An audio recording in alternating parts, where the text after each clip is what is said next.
Compulsory treaty courses for first-year students at Auckland University. Hasn't this now gone too far?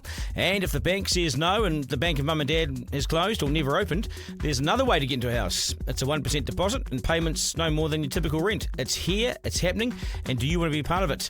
Stay with me. Let's go. Are we paying these people to front up, or are we paying them to fly to Wellington to eat their lunch? Should you really lose your career for refusing to take part in a 90-minute lesson about Māori culture? This government doesn't actually have any idea how to get economic growth. Show us what you made of, Prime Minister. Editor-in-Chief with Duncan Garner. Okay, welcome to the program, folks. You're with the Editor-in-Chief. Good evening, everyone. I'm Duncan Garner, and welcome. Please subscribe to the podcast. Get me to 15,000 subscribers. We're so close. How close are we, Isaac? Producer, Isaac? I actually just checked, and very, very close is the answer, Duncan. We're currently sitting at the time of the recording at 14,730 subscribers. Okay, this is going to happen over the weekend. Okay, so I will do 50 press-ups on the show if we get there by Monday. Yep, I'll do 50 press-ups. I don't know how, but we'll do it. Tonight, compulsory Māori courses at Auckland University. Who really wants to do this? Not even Māori are signing up to this when they have the choice. So why shove it down everyone else's throat and make it compulsory? The Auckland University management, I think, is out of touch. We'll look at this. And think you can't buy a home and never will? Well, think again. We have a solution. It's called Bloxx. They want to help you, but first we have to find someone to help them. I'll explain more shortly. Let's go. It's the Slam Dunk. Now, I'm a firm believer in not forcing anyone to do anything except maybe for the concept of saving. It's probably quite good for you. But in their deluded state, Auckland University boffins and wonks have failed to read the room and failed to get the hint. And they've made it compulsory for all first-year students to study a course in the Treaty of Waitangi, or Te Tiriti. From their privileged position within the university, locked away from the real world, they've got this wrong. They are so out of touch. For goodness sake, it's not even compulsory at primary, intermediate or college level. But turn up at university and you have no academic choice or freedom, you must do it. Sorry, the time for that was perhaps a little bit earlier in my life in education. And this is going to go down like a cup of cold sick with the New Zealand public. Do it, make it earlier. It's too late. Act David Seymour has already said it's indoctrination and a perversion of academic freedom, and he's calling on the university to rethink. Has the university not caught up with the thinking of this government? They want less of this shoved in people's faces, not more. This is the hangover from the Jacinda Ardern era and the Willie Jackson influence of the last government. This is their work and this is their influence, which still exists, and it's hard to get rid of it. Signed up do-gooders are too scared to ditch it now in case they're labelled racists. Is it being done to spite the present government, to buy a fight intentionally, or just to peeve them off? But this is a collision course, isn't it? It's called Waipapa Taumata Rau, which is WTP. It's the course. It kicks off this semester and it's compulsory for first-year undergraduates. A university spokesperson has defended the courses, saying they are faculty-specific and relevant to the student studies. They say, quote, the courses focus on knowledge associated with this place, including Te Tiriti or Waitangi, our university, our city and our country, and why it matters for their program. Act Party Leader David Seymour, he's ropeable, saying, while there's an element of truth that the University of Auckland is independent and can do what it wants, he intends to appoint better people to the University Council who have the ultimate say. Seymour's really frustrated that the university hadn't quite got the memo that there's been a change in government, that people changed the government. The course isn't cheap. International students will end up paying about $5,000 for this. Seymour says they're turned off by it and they're choosing to study elsewhere in the world. The people who host the course are largely from outside the university, and Seymour says this is largely indoctrination for political purposes, not for education. Give people the choice. What would they do then? Certainly the treaty has not just crept into our lives. This is my opinion. The treaty has not just crept into our lives in the last few years, but it's in many ways exploded onto the scene, and it's more alive and more present than it's ever been in New Zealand society. And I think New Zealanders are wary of this and have said, hang on a second, just check this for a second. Enough's enough. It's slowing us down and holding us back and adding huge costs and perhaps unnecessary work in a society that just wants to forge ahead and get out of this economic madness that we've manufactured against ourselves and created against ourselves. But you got the Reserve Bank talking about Te Tiriti. And when universities make it compulsory, something doesn't feel right. By all means, teach the treaty in its place in the New Zealand context in our schools. But force it down the throats of adults, they have no choice about it. It's a recipe for pushback and protest and disaster. Honestly, the university's out of touch. Completely out of touch with how people feel and what they want. Heavens, not even ordinary Māori are opting for this. University's expensive. The longer you spend there, the more expensive it becomes. This is weighty and costly, and it bears little resemblance to so many of the careers that they'll be going into. It's called tokenism. That's what it is, folks. Tokenism of the worst kind. And the more it's pushed towards Kiwis, the more likely it is that they have become wary and they'll push back. And it'll backfire. Not everyone is interested in the Māori worldview. If they are, then the course is available. Go and do it. Fill your boots. But no one should be forced to do anything at university. For instance, take a commerce degree. And under that scenario, you'd be forced to learn about running a business through the eyes of a Māori business owner in a Māori business. Just choose a business owner. Whether they be Māori, Tongan, Palangi, South African, Canadian, just choose a business owner. A business is a business. How does race make it different? Seymour is threatening to shake up the makeup of the board governing the university, and I think he should. And this man's about to become the Deputy Prime Minister and hold a much stronger and bigger influence in this government. Again, Luxon has said nothing. Why would this bother him? Once again, it's Seymour calling this out and taking a stand and putting his body in the way of the controversy.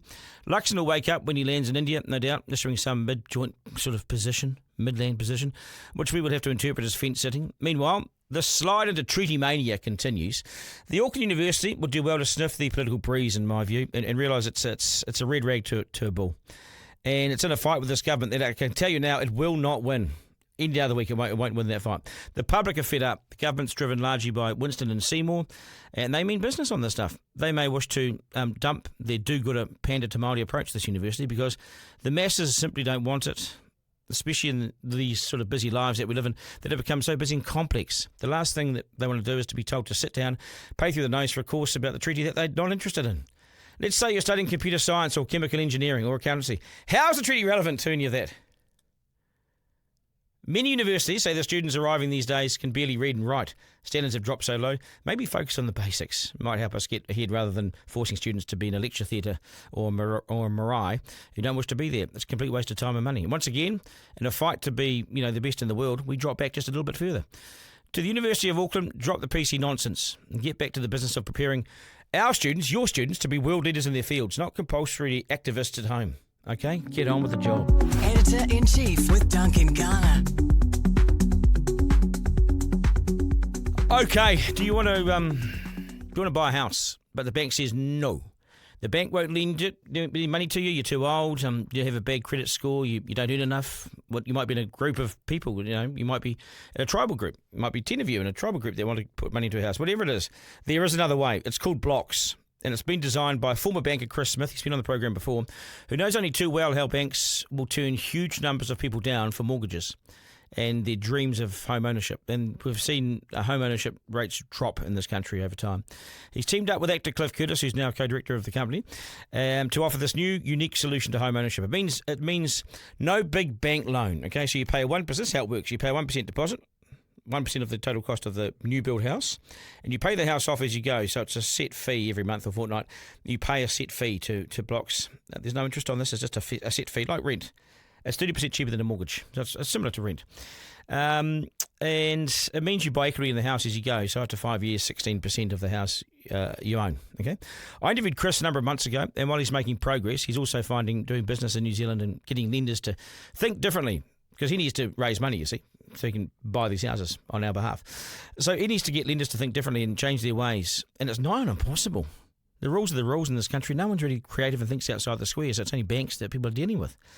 This will explode. If Chris can get the money, this will explode. There are alternatives to home ownership right around the world, and now it's here in New Zealand, but they need the money. So they've had to go offshore for that, and he joins me now. Chris, g'day, nice to see you. Nice to see you again, Duncan. How's it going? So since we last caught up, you were very much in the infancy, in the early stages. I bet you've had huge interest.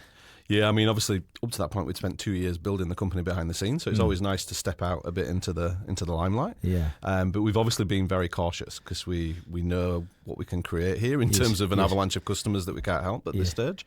But yeah, since we did 2 bits of media work, 600 customers come to us, one in a house with Bloxx. That's $500 million, worth of housing. So it's a lot, and we're growing by 10 to 20 a week of people contacting us with no advertising. And so I've explained this, but remind people how it works. Normally, people in New Zealand have gone to the bank, got a mortgage, and the lifetime of debt, and they pay it off slowly, and then they have the house. Yep. How does yours work again? Remind us.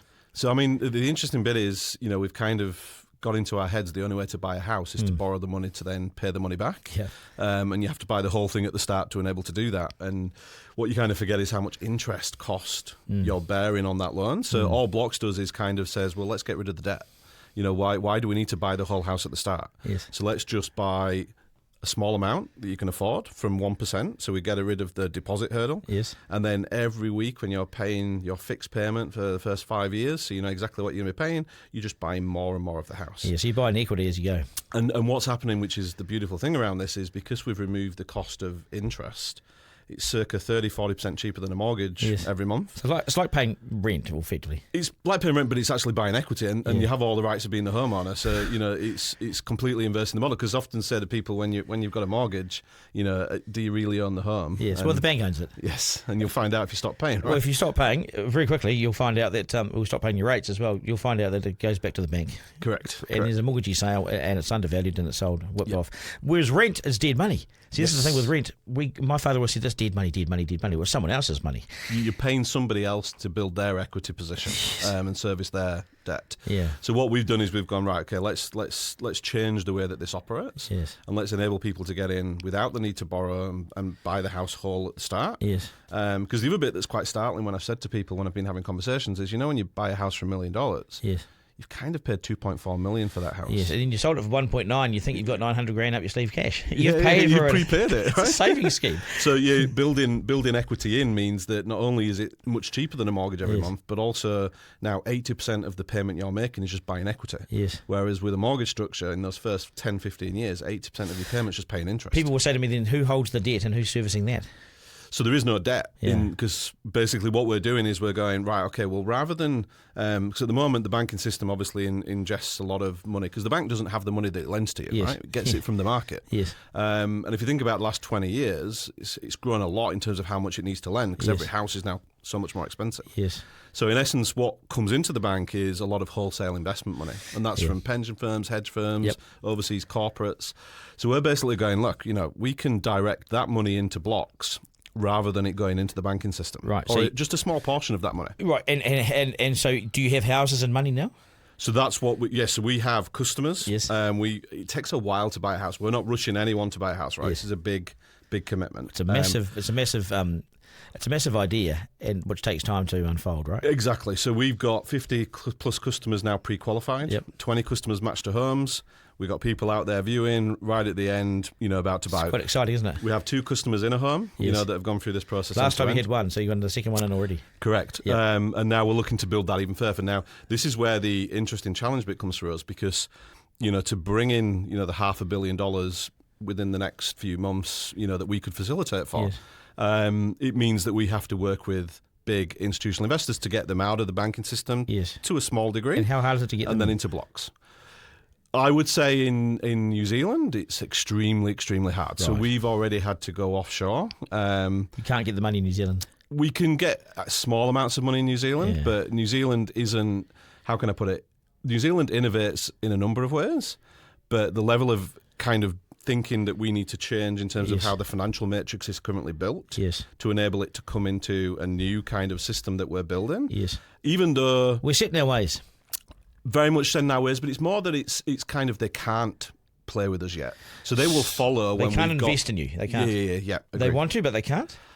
Well, I think if I say it to you like this, they're going to get a better return than what they get from the banking system.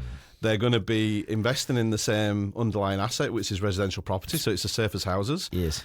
And now what their capital's doing is helping Kiwis get into homes and making it affordable rather than just going into the banking system to enable them to profit from that. It's a bit of a no-brainer, right? Yeah, it is. Of course it is. But we have, and I'm interested myself, as you know, but we have a system here which is only one way. That's why KiwiSaver funds go offshore and why they don't invest in New Zealand. We're trying to change that thinking. You're asking for and I hate to use this word because it was used by a politician once and I mocked him for it, but we need a paradigm shift in thinking. You know, it's this blue sky stuff that you're asking us to change a culture. Correct. And it is a matrix, right? I mean, I keep referring to it like the movie, but everything's set up to play and operate as it has done for the last 10, 20 years. They effectively can't transact with you, can they? Effectively can't because they never Not at have. this stage, because they're set to transact with big institutions, right? And that's how the current system stays as it is. So you've gone offshore to find the money. Well, we've done two things. I mean, there was a massive opportunity in the UK market. For us to enter that market anywhere. Right. And this was middle of last year. So we've been building a team there, building the capability there, putting the product into that market. Because basically there we've got a new government with a 5-year term with a very big mandate who now want to build extra 1.5 million houses in that market. Hello. Yep. Yeah. They've also removed... Well, so should we. We have a new government with a new mandate. That's set in their ways. It is, I mean... You have to build more assets to build more wealth to share with people. Yeah. You cannot just continue to, increase the cost of the existing assets. How are you finding Britain to deal with compared to here? It's a lot more easy to work with. So in essence, we're already in the room with some of those big institutional investors. Talking about how we will build this. Now, the interesting thing here is we're in the UK because there's a massive opportunity. Yeah. Because the same problem exists that New Zealand has around the world. Yep. And I know that market really well, as does the team. But also the knock-on effect is if when we get that market tuned to where we need it to be billions of dollars flowing, the ability to actually bring that back to New Zealand and now position New Zealand stronger when we're out in the Asian markets and so you'd use the international business model to underwrite and fund to enable New Zealand to look more attractive for money to flow here. And then we might flow once they see it. And then the confidence will be there for New Zealand to flow itself. Yes. Does it frustrate you, this? It frustrates me in that I know we could, I'm having to constrain consumer demand, right? Yeah. We could have tens of thousands of Kiwis into homes this year if we didn't have to solve this issue. And the reason why that does frustrate me, Duncan, is because I've met every customer that we've pre-qualified and I've spent hours with them. What banks do that? Yeah, and it's just it's the luxury that I have where I am, right? That's in the what I mean, process. Yeah, agreed. But generation rent is real. There is a whole generation of people trapped in that kind of awful position. And they're not just young people, are they? And it's not just who you think they are. No. There's a lot of young professionals in there that don't have wealthy relatives that can help. Absolutely. Banking mum and dad is just... But the other interesting, I've seen people in their late 40s, early 50s, owned a home, now for whatever reason don't. And because of terms into retirement on lending, they now can't buy a house. And they're looking at having to rent for the first time in their life. Yeah. We've got intergenerational living, in particular, talking a lot to Maori and Pacifica families who want to live together. Yes. But the way that income is assessed in the system currently just doesn't lend to that. So that's right. But I've also got interesting edge cases of, I've had a doctor who basically wants to overpay and pay off half of the home within the first 5 years because we don't charge any fees or charges for that. That's right, but the bank won't. But the bank won't allow that because that's not how their model works. Or you have to go on a higher interest rate to have that flexibility, right? So whichever way it works. But life is so complex. The world is complex now. It's not what it used to be. It's not white picket fence, mum and dad, and those simple solutions, black and white TV, whatever. We are this evolved society that is just so complex and has so many different versions of what a family is and what an income is and who lives together. Yep. And yet we have an education system and a banking system that is firmly stuck in 1953. It is. I've worked in it for over 20 years, so I do understand there's lots of really good people in there. Sure. And when you're in that, kind of like it's being in the matrix, right? 2008 was a blip. It was a glitch in the system. And then, people took note and then kind of forget. I'm even hearing people now talk about relaxing, capital restrictions on banks again. And I'm like, well, expect that to play out in 10 years' time. We're lucky that we have good banks. We have good banks. They are well capitalised. Well governed. And you've got to be careful with how the unintended consequences of what you get in the short term versus the long term is something to be careful on because you want your banks to be safe and secure. Of course you do. They underpin the economy. We'll see what happens when you mess with a banking system and when you throw money into an economy. And we've seen it in the last few years. When you just rattle the cage a little bit, you get an impact that lasts years. 100%. And human misery results. It does. And I've been at the centre of that. So, part of my my journey to Bloxx has been, leading the bank through 2008 in the UK. I actually I had to lay off hundreds of people from companies we had to take over because they'd made one bad financial decision, and the 150-year-old institution was now no longer able to. It's astonishing, isn't it? So there is human impacts of those kind of mistakes, and interestingly enough, a lot of the design of Bloxx to appeal to the institutional investor was from my experience in that phase. Yeah, plus also your early life growing up in a government. Well, that's to the customer, So I'd say one of the interesting bits that I've experienced over the last 3 months since we chat is, the ability to speak to every one of our customers that we're working with. I'm a very private person, so I struggle with this, really struggle with it. But actually having the opportunity to tell them one-on-one about why this matters so much to me and why I'm willing to run through the brick walls that are there, and I'll continue to do that until we achieve this. Yeah, it's why you're doing it. Is because I grew up 18 years living with my mum on social housing in the north of England, living on benefits, right? And I know how hard that is. Yeah. And for me, living through that period of my life, I had a very happy childhood. We didn't need much. But I also knew, the one thing that my mum did for me, which she couldn't give me a financial leg up, but she made me walk 3 miles to the nearest public school that was going to give me a good education, not the ones that were local to where we lived. And that was like 10 years of doing that. The value of education. And I was the first member of the family to go to uni, and then I just fell into banking because I had a kid very young, and which industry is going to pay well? The banking industry. Yeah. And you made your way well through there.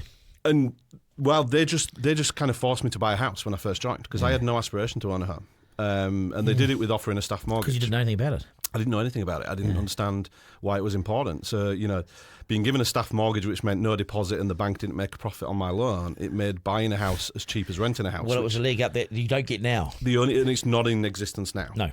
Banks won't look after you as a staff member. They struggle, yeah, they absolutely struggle. But what it meant for me through that experience was, one, financial acumen. I understood why it was financially important. Yeah. But buying a home is more important than financing. It's about what it means to the family.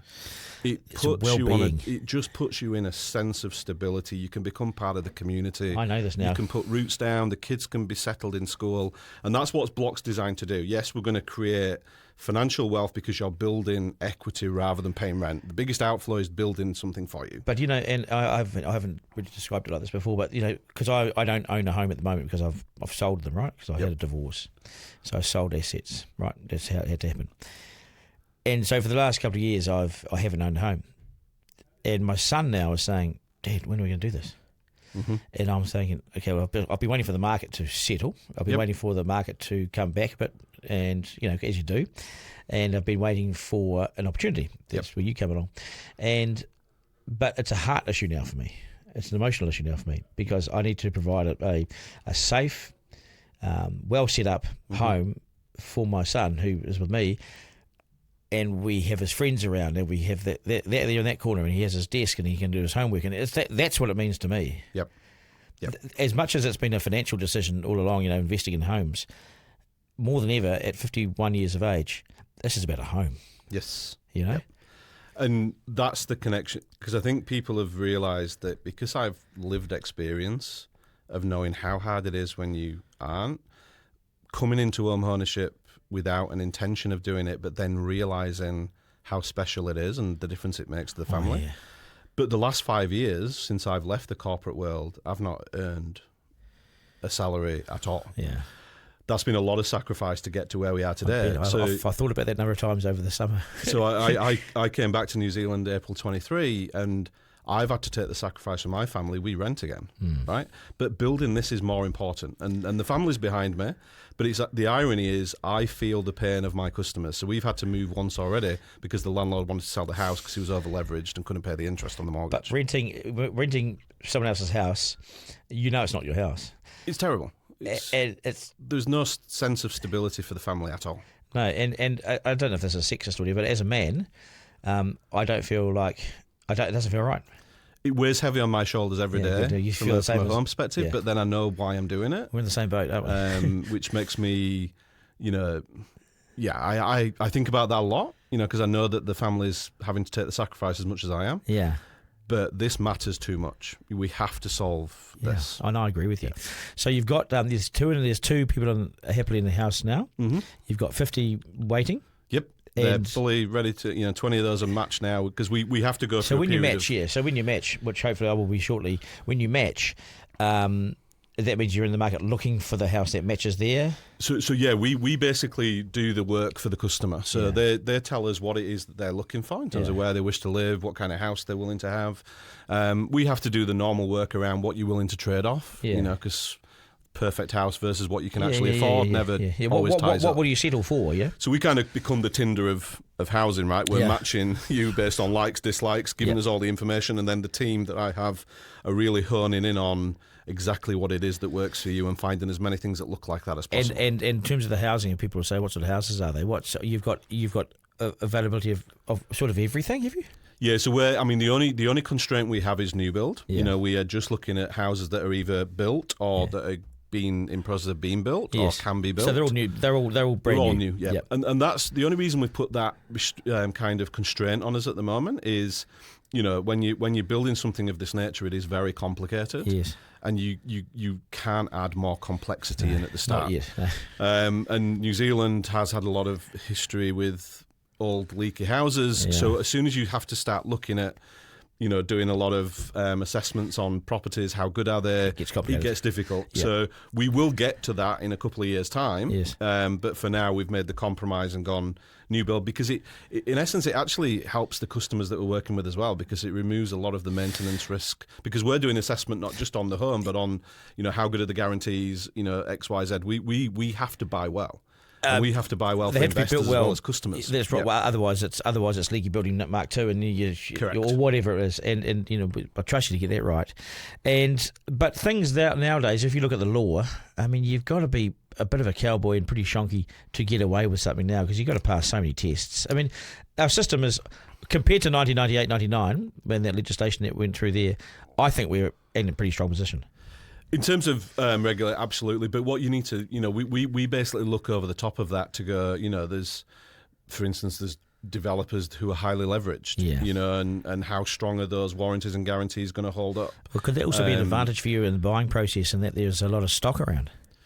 We are looking at that because, it makes no sense that we have people who are trapped in renting, and then we have all these houses that are being built that are empty. You see them everywhere at the moment. Yeah, absolutely. They're absolutely everywhere, and that's because of the economic cycle we're at, right? But it makes no sense. But now more than ever, you're seeing at the back end of this recession, and hopefully we're at the back end of it. You're seeing the product that is now sitting still because, for one way or another, the buyer hasn't come forward or the developers had to go away. Yep, and we can help both, right? Because we can come into the middle and transition the customer into a home that they want to be in, and they can now be owning that property rather than renting and being So are you showing people what's available? We're constantly looking at what's available. What we're doing is we're looking at what's available at bulk. Yeah. And we're taking that offshore to see if we can get interest behind that as well. Do you think you're, and just in sort of final, do you think you're close to making that next step where the funding comes in and when you can say to those 50 or the 20, yep, we're good to go? Yeah, absolutely. That's we're working through that right now. Yeah. My focus is actually, it's kind of not on that, Duncan. It's on the how do I get the $2, $3, $4, $5 billion to flow in to get the next so that we customers can help the customers that we should be helping right now that we're just not having the ability to help because we're having to hold it back. Yeah, and you've on purpose you have not gone big because you can't go big, but Correct. You could. If you could. 100%. 100%. Yeah, I know. Yeah. It's frustrating, isn't it?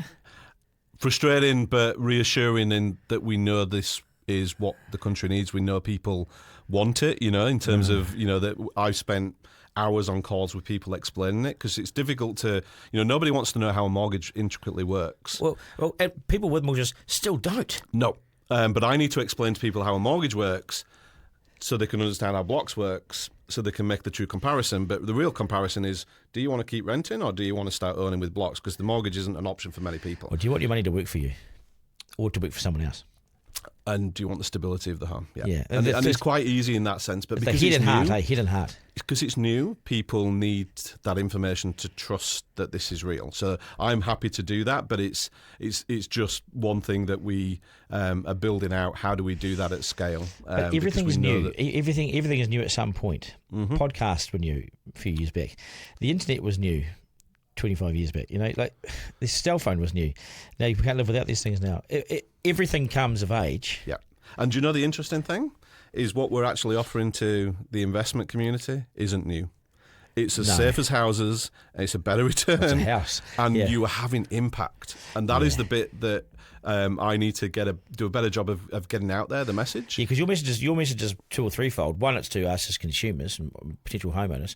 But the other, and it's the crucial message, it doesn't happen otherwise, is to the investment community. Yep, and this is big institutional investors. Oh, you're talking billions. We're not talking to retail investors. We're not talking to even high net worth individuals. We're talking to the big corporations, pension funds and stuff. Big pension funds, and saying, look, you have a opportunity here to actually make a difference whilst not sacrificing on return. The answer should be in our country, because New Zealand has pension funds. New Zealand has a super fund. New Zealand has KiwiSaver funds. New Zealand has an ACC fund worth last time it was $6 billion. That's just ACC alone. We have hundreds of millions of dollars on deposit around the world. Yep. New Zealanders do. Yep. We choose to be a poor country by not having a proper savings scheme like Australia. They have 4.2 trillion. We have 100-something million, a billion. But we could still put some of that money, even if you shaved off 1% of that money, towards something like this. Well, the irony is, as I said to you before, it's designed for them, because when I'm a pension fund, I have long-term liabilities that I have to pay out on, and I actually want a big chunk of my money in low-risk assets like housing that have an income stream attached to them that play out over the long term. It actually is a perfect hedge for them. It's just a question of how we get the matrix to slightly move, and that is our biggest challenge, and the thing that we are most focused on. Even the whole rent to buy scheme in New Zealand before has struggled because the government was behind it. They were, you get into a state house and you rent it for a bit and you can buy it. The numbers was pathetic. Something like 18 people have done it over time. Yep. It just never worked. And we're purposely not designing for that level. No. We have to design to do a fundamental shift. Yeah, this is changing our way of thinking. And I can't rely on the government. Right, I don't want the government to in essence give us anything. Yeah. Like a lot of, if you look at the UK, one of the biggest assessment schemes they had over the last 10 years was Help to Buy, which was funded by the government. Yeah. Government sacked it through COVID because it was so expensive. We actually just want to create the solution with innovation, with the new way of thinking, to create the outcomes that government want, but we don't need the government to fund it or do anything with it other than just, kind of get behind us. At what point does it become too hard and you walk away, or do you say, no, I carry on? It's only a matter of time. This is me. So in essence, this might sound really kind of corny, but I've got 6 kids. I've known for a long time what my purpose is on this planet from a family perspective. Yeah. I now know why I'm here from a career perspective, and it's to make a difference to these people, especially people that have come from backgrounds similar to me, or that have got into good jobs, but don't necessarily have the mum, dad, people that can help them. I want to replicate what happened in my life for as many people as I humanly can. Yeah. And I won't give up on that until we get there. You've got one shot at this. You've got one chance. Yep. Yeah. Yep. Good luck. Go well. Thank you, mate. Okay. All right, take care. Editor-in-Chief with Duncan Garner. It's interesting, Isaac, isn't it, that I'll just bring in our Christchurch producer. It's interesting, isn't it, that because home ownership, do you think you'll own a home? Well, that's the plan down the line. I definitely, it's not in my to-do list at the moment for a long time, just because the idea of it just seems so far away. Just so far away for me. But yeah, 100%. I reckon I want to. I don't know. I mean, I also want to have kids. Do I want to have a house by then, or will I be able to afford it? Yeah, you questions. And a home is a good starting point with family. So, a 1% deposit sounds more doable than a 20% deposit in $1 million home. Yeah, I remember the first time that Chris came in. I remember listening and going like, that actually sounds. It does, like a fantastic idea. Yeah. I say, look, there's 35% of the country doesn't own a house. For people for Pacific Island families, it's about 70-80%. Māori families, more like 60%. So that's remarkable that they don't have that economic independence, you know. So there are other ways of doing it. So good luck to him. I like him. Okay, letters to the editor. Plenty have come in, and so we'll try and limit these to a couple of days because some of them will get long. But anyway, hi Duncan. I'm anxious as I write this. As working in aged care, we are forbidden to talk about it. This is interesting. I'm asking you to bring to light our profit over people standard of care here in New Zealand. Bupa, B-U-P-A staff, you may not be aware of, are picketing at present due to staff cuts. I do not work for Bupa, but another very large aged care provider here in New Zealand and Australia. Bupa is halving the amount of carers and nurses, physiotherapists, and they're having their hours cut in half. And yet the residents in these care homes are paying up to $9,000 per month.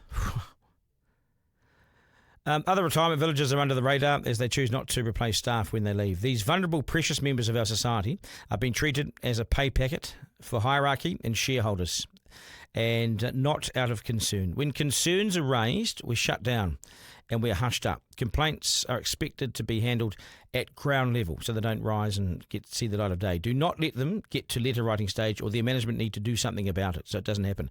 Things are constantly swept under the carpet, Duncan. 90% of careers in New Zealand are in the right job, but 10% of our carers are not. And so our elderly are also at risk of emotional and, God forbid, physical abuse by those who are just wanting a pay packet. Duncan, there are people who rent and they'll never be able to afford decent care in their older age or their retirement. New Zealand has an out-of-sight, out-of-mind mentality. They don't want to imagine what the future holds for these people. People get drawn into a lifestyle when independent and relatively well, but by the time they need full care, it is a much different story, Duncan. Tears flow and they say, I never thought it would be like this. Staff are so pressured for time. There is no one-on-one activities, and activities are around, but what looks good on paper, but it's not really an individual resident what they may need. Just a good old chat over a cup of tea, but it's not there. This may never make your inbox. I just felt that someone with a voice needs to speak when those of us that have a heart about this issue are forced to remain silent. Literally, our jobs depend on it. Ask anyone working in aged care, would they like to live where they work? And the vast majority would say no. But not in front of management, of course, Duncan. You will have my email, but I will sign off as another name as I cannot afford to lose my job. God bless you and your brave work of honesty. May there be many, many more that follow in your footsteps. Cheryl, which is not a real name. Wow. Does that set you on your ass, Isaac? Yeah. Concerning, eh? I have a grandmother who is in a care home run by Bupa. So yeah, it's just kind of it blows my mind. I take this really seriously. If you are a worker, a carer in these organisations, I can guarantee anonymity if you get hold of me. Okay, so you get hold of me with your real name. I would never ever let it out. I will always protect your identity.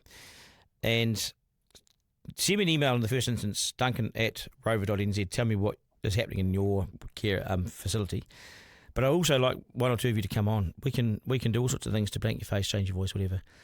But this is so crucial that if you don't speak out about it and we don't carry it, then no one will know. The real original traditional media, they won't go near this stuff now. But I will. So Duncan@rover.nz, get hold of me. I want to hear from you. Thank you, Cheryl, for not her real name, but thank you for the approach. Right, there's another one there, Isaac? Yes, this one has come through from Sue. And it simply says, hi, Duncan. It's so good watching you on YouTube. The Waitangi Trust is so corrupt. $500,000 salaries and probably full of nepotism. WTAF. Yeah, we know what that means. Bad language being thrown around. Te Pāti Māori are worried and on the attack. Plus, there is no respect for our parliament, our processes, etc. They are worried their gravy train is going to stop. You came to us when you were on the Homes show. Our home had been burnt to the ground by apparently local iwi people in Tauranga. Local iwi had protested. Someone in the iwi did it, but no one was ever found. That was in 2001. So please, you are reporting on subjects that can be constructed as racist. People need to get their heads out of the sand and realise what's going on. Keep it up. Regards, Sue. Yeah, I remember that case. So yeah, I do remember the house. That was 24 years ago. I just had my first born was just about to be born, first daughter. Yeah, I remember that going up there. We got in a pile of trouble on that story too. I remember. I'm getting in a pile of trouble. Me and Paul Holmes, I think we got told off officially by the authorities. Anyway, yeah. There's a real concern around the treaty and around sort of iwi issues and Te Pāti Māori and trusts and things. And the good thing about the Waipareira Trust is that they were a commissioning body for whānau ora, which meant that they got money to hand on to other agencies. They made the decision to pass it on. You know, they judged it. That's all been stopped as of this week. So they've lost a lot of their power. But when you're doing $500,000 salaries in a charity, it's just not right. It is a rort. It's a rort disguised under the cultural banner. You can't touch it. It's bullshit. Of course you can touch it. Editor-in-Chief with Duncan Garner. Right, that is us. Thank you so much for all your feedback, and thank you for listening and for watching. We're really pleased. You know, everyone's still there. Numbers are good, so thank you very much. If we lose you, we lose the podcast. So we've got to keep this on air. Please keep watching. Please tell your friends about it. We really appreciate it. Thanks for your feedback. Get in touch with our social media at Duncan Garner Podcast, TikTok, Instagram, flick us an email, duncan@rover.nz. To my team, Isaac, I'll be doing some press-ups over the weekend to get ready for Monday. Yeah, hopefully, man. Hopefully. We wanted to be there by the end of March, and it looks like we'll get there by, what's going to be, mid-March. Yeah, that's cool. Yeah. So, mate, thank you so much for everything you do. You do a wonderful job. Thank you, sir. I know you've been crook this week and you battled through. We'll do it again Monday. Remember, life's no dress rehearsal. There's no curtain raiser. This is it. We live in one of the best places on earth. Get in touch with me. Duncan at rover.nz. Subscribe now if you can, please. We really appreciate it. It helps us stay here. And have a great rest of the day. Take care, New Zealand. Ta-da. Editor-in-Chief with Duncan Garner.